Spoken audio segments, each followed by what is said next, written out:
जय सिया राम, जय सिया राम।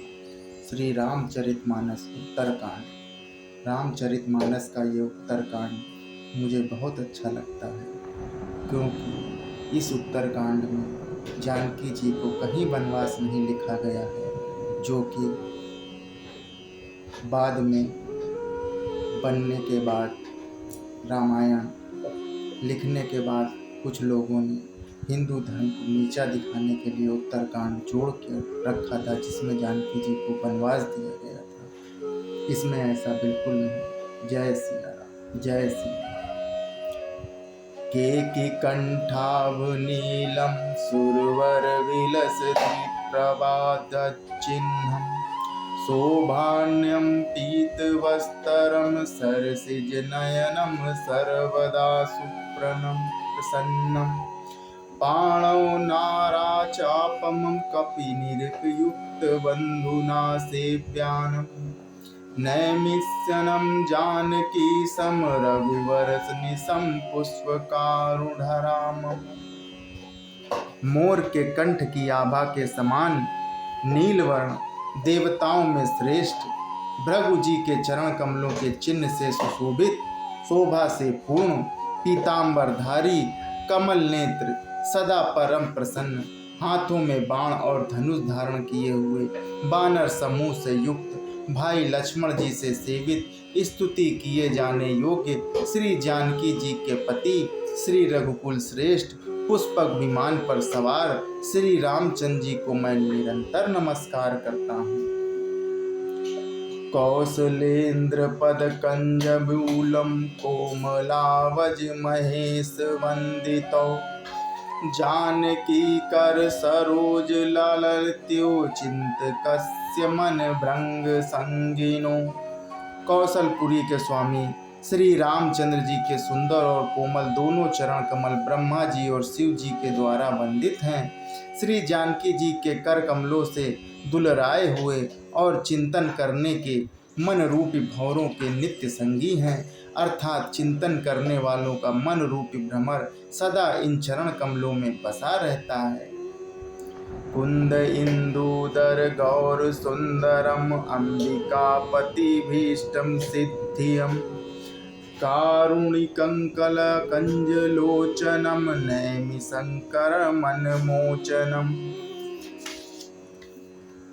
कुंद के फल फूल चंद्रमा और शंख के समान सुंदर गौरवर्ण, जगजननी श्री पार्वती जी के पति, वंचित फल के देने वाले, दुखियों पर सदा दया करने वाले, सुंदर कमल के समान नेत्र वाले, कामदेव से छुड़ाने वाले श्री शंकर जी को मैं नमस्कार करता हूँ।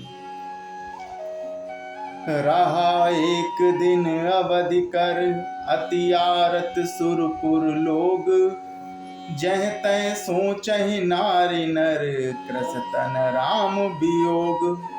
श्री राम जी के लौटने की अवधि का एक ही दिन बाकी रह गया, अतएव नगर के लोग बहुत अधीर हो रहे हैं। राम के वियोग में दुबले हुए स्त्री पुरुष जहाँ तहाँ सोच विचार कर रहे हैं कि क्या बात है, श्री राम जी क्यों नहीं आए। सगुन होई सुंदर सकल मन प्रसन्न सब केर प्रभु आगमन जनाव जन नगर रम्य चौफेर। इतने में ही सब सुंदर सगुन होने लगे और सबके मन प्रसन्न हो गए। नगर भी चारों ओर से रमणीक हो गया, मानो ये सब के सब शुभ चिन्ह प्रभु के आगमन को जना रहे हैं। कौसल्यादि मातु सब मन आनंद अस होई आयो प्रभु श्री अनुज जुत कहन चाहत अब कोई। कौशल्या आदि सब माताओं के मन में ऐसा आनंद हो रहा है जैसे अभी कोई कहना ही चाहता है कि सीता जी और लक्ष्मण जी सहित प्रभु श्री रामचंद्र जी बस आ रहे हैं। सबके मन को यही लग रहा है। भरत नयन भुज दक्षिण फरकत बारहि बार जान सगुन मन हरसियत लागे करन विचार। भरत जी की दाहिनी आंख और दाहिनी भुजा बार बार फड़क रही है। इसे शुभ शगुन जानकर उनके मन में अत्यंत हर्ष हुआ और वे विचार करने लगे कि रहो एक दिन अवधि अधारा, समुझत मन दुख भयउ अपारा। कारण कौन नाथ नहीं आयौ, जानि कुटिल किंधौ मोहि बिसरायौ। प्राणों की आधार रूपी अवधि का एक ही दिन शेष रह गया। यह सोचते ही भरत जी के मन में अपार दुख हुआ। क्या कारण हुआ कि नाथ नहीं आए? प्रभु ने कुटिल जानकर मुझे कहीं भुला तो नहीं दिया? आहे धन्य लक्ष्मण बड़ भागी, राम पदार बिंदु अनुरागी। कपटी कुटिल मोहि प्रभु चीन्हा, ताते नाथ संग नहीं लीन्हा। आहा, लक्ष्मण जी बड़े धन्य एवं बड़भागी हैं जो श्री रामचंद्र जी के चरण बिंद के प्रेमी हैं, अर्थात उनसे अलग नहीं हुए। मुझे तो प्रभु ने कपटी और कुटिल पहचान लिया, इसी से नाथ ने मुझे साथ नहीं लिया। जौ करनी समुझे प्रभु मोरी, नहीं निस्तार कलप सत कोरी। जन अवगुण प्रभु मान न काऊ, दीन बंधु अति मृदुल सुभाऊ। बात भी ठीक ही है, क्योंकि यदि प्रभु मेरी करनी पर ध्यान दें तो 100 करोड़ कल्पों तक भी मेरा छुटकारा नहीं हो सकता। परंतु आशा इतनी भी है कि प्रभु सेवक का अवगुण कभी नहीं मानते। वे दीन बंधु हैं और अत्यंत ही कोमल स्वभाव के हैं। मोरे जिए भरोस दृढ़ सोई, मिली है राम सगुन शुभ होई। बीते अवधि रहे जो प्राणा, अधम कौन जग मोहि समाना। अतएव मेरे हृदय में ऐसा पक्का भरोसा है कि श्री राम जी अवश्य मिलेंगे, क्योंकि मुझे सगुन बड़े शुभ हो रहे हैं।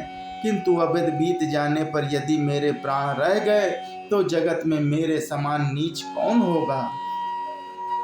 राम बिरह सागर में भरत मगन मन होत, विप्र रूप धरि पवन सुत आई गयो जनुपोत। श्री राम जी के विरह समुद्र में भरत जी का मन डूब रहा था।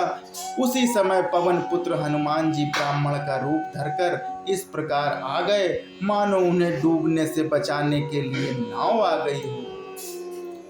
बैठी देखि कुशासन जटा मुकुट कृस गात, राम राम रघुपति जपत सुअत नयन जलपात।